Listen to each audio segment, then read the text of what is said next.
you might not realize how disputed the definition of terrorism is.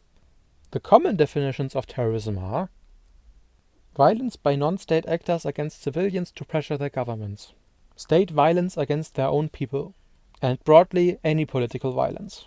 These differences matter because labels shape responses. Take Ireland's history with Britain. Long-standing grievances, land rights, ports, and other legalities leave many Irish people sensitive to occupation and injustices. That historical memory helps explain strong Irish public sympathy for Palestinians after decades of dispossession, beginning with the arrival of the Zionist settlers.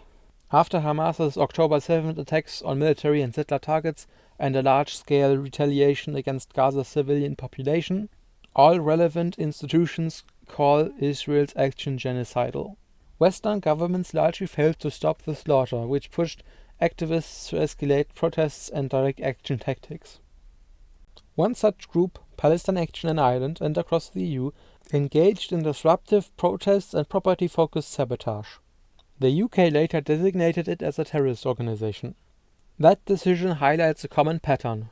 Governments often label certain dissident groups as terrorists while tolerating or supporting state violence by allies. Historically, some groups that used violence like the Haganah, Irgun and Lehi are founding entities of Israel's military. And this organization has not strayed very far from its roots, as we can see in this example. Through Khan Yunis, and we were stopped over here because behind us they set charges and they're about to blow up 4 houses.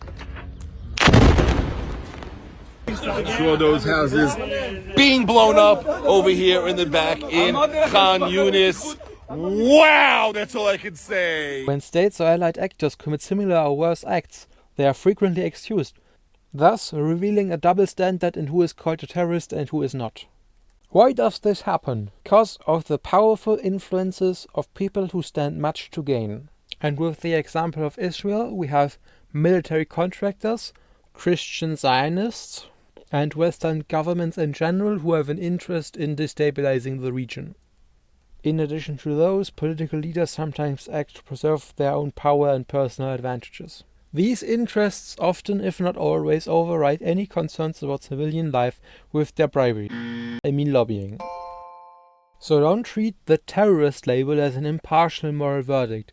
Judge movements and actions by their goals and methods, not solely by their government designation. And when you participate in democracy by voting, ask whether the system truly represents you, whether elected leaders will act independently of vested interests, and whether voting alone is enough to make meaningful change, or if other kinds of actions along the line of civil disobedience are needed.